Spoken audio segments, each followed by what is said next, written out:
Hello guys, welcome back. Really quick, I want to show you guys what I'm using. As you guys can see, it's all pre-shaded. On the bottom as well, I did a combination of pre-shading and black basing. You know, pre-shading works for some colors, for some other colors doesn't work as well. On the bottom, definitely you want to go with pre-shading because you're going to be using the light blue, so it's a color that is very transparent and you could do really nice effects. For the top though, you know, we're going to be using the brown, the green, and the dark gray. I'm going to be using NATO black, gunship green from Model Air, and beige brown. And I've been doing some practicing here and just testing with different colors and stuff, and I think I'm really close to the accurate colors here using these paints. Accuracy is very important. Okay, it's a nice habit to have good accuracy on your models, but if you're gonna weather, don't worry about if you don't have the specific type of paint. I have a lot of paint, so I just look for whatever is close. If I happen to have the paint that they recommend, I use that, of course. But in this case, Tamiya has you, for the earth color, do your own mix. So when it's something like that, you know it's not going to be 100% accurate. So for those rivet counters out there, I'm sorry to disappoint you, but I'm going to go with my own colors, okay? Right on, guys. So welcome back. As you guys could see, the painting, the camouflage pattern is all done. Come out okay. There's a little bit of overspray in some areas. When I said a little bit, I mean a little bit. So I'm not too worried about it because we're gonna weather this. I still gotta do the underside, as you guys could see here. What this is just wet tissue. You cram it in there, you wet it.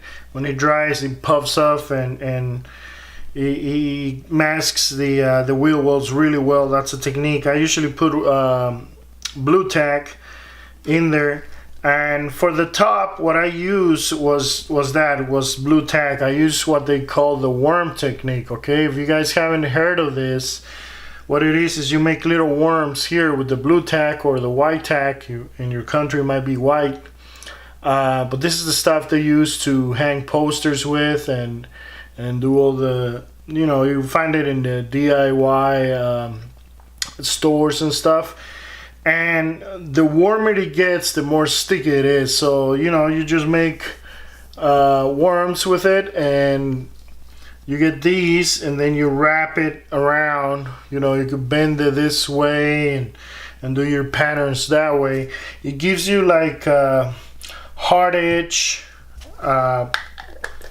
pattern on the camel if you shoot it in a 45-degree angle, like if you shoot it from the side. If you shoot it from top, 90-degree angle, you're gonna get like a soft edge pattern, you know, a soft edge camel. So I went for the hard edge, and you know, I'm still gonna weather these things up, and as you guys could see, it's got some shiny spots, some matte spots, and all that stuff.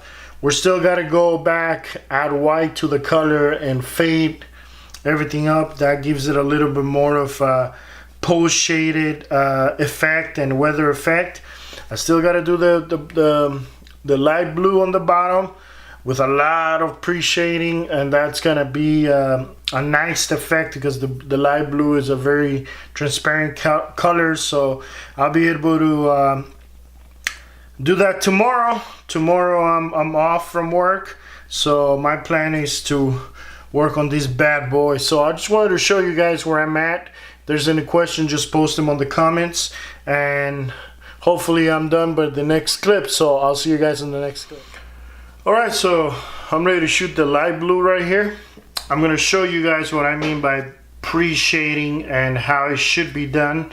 I've practiced a lot of times. It was challenging at first when I started, but then through watching, you know, other YouTube channels and modelers. I've learned how to do it. I'm hoping that, you know, you're gonna see me do it and kind of get an idea of how you should do it. I'm not gonna bore you guys to death. I'll probably speed these up, and I just want you guys to see. I'm gonna start with the tail. When you start spraying and you start seeing the pre-shading disappear, that's when you move to another area. So let's go ahead and do this.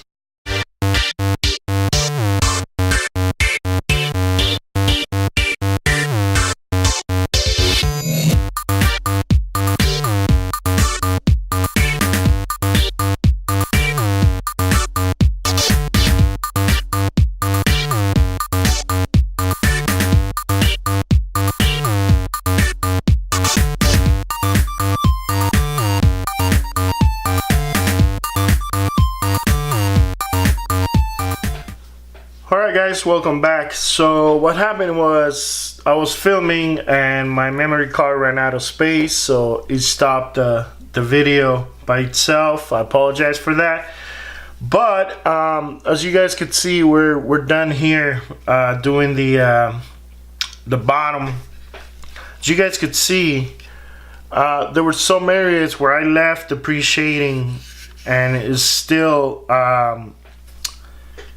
noticeable, especially in this. I know it's hard to see on the video. It doesn't show as much, but after we highlight, those areas are gonna pop out a lot more. You guys could see here. I need to retouch that area. There were a few spots that need to be retouched. It's you know, it's also on the top part of the plane.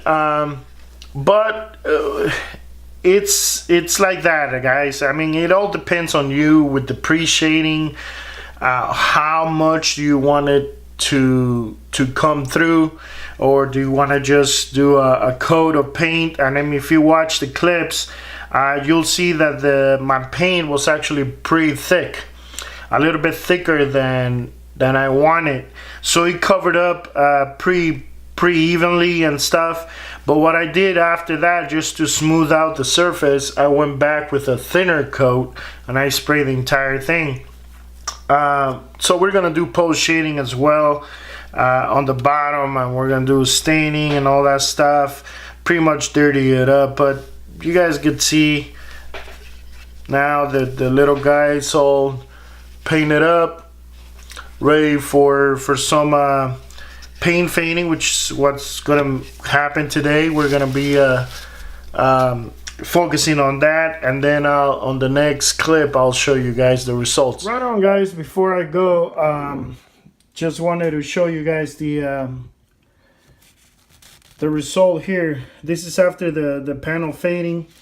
When you're weathering your aircraft, be as random as you can, okay? Weathering never happens in a symmetrical kind of way. It's just random. So be as random as you want. You see the effect here? That's all post shading and pre-shading, and that's the effect that I'm going for in the whole aircraft. Of course, there's some more dramatic fading going on in here.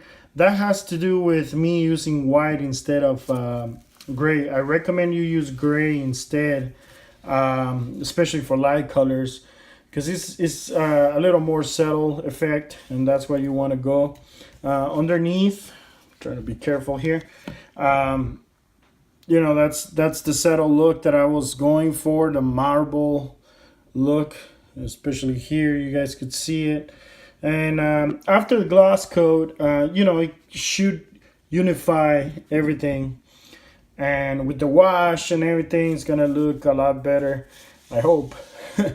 But yeah, I just wanted to show you real quick the progress that we're doing. This is the exciting part for me, is when you paint your models.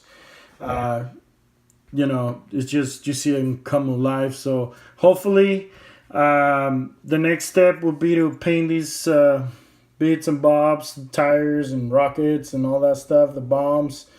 I'm thinking about replacing the cannons with brass tubing, but I don't know if I have that size, so I'm gonna have to check. But this is where we are, guys. Thank you very much for watching. As always, my name is Lois. I'll catch you guys in my next video. Bye bye.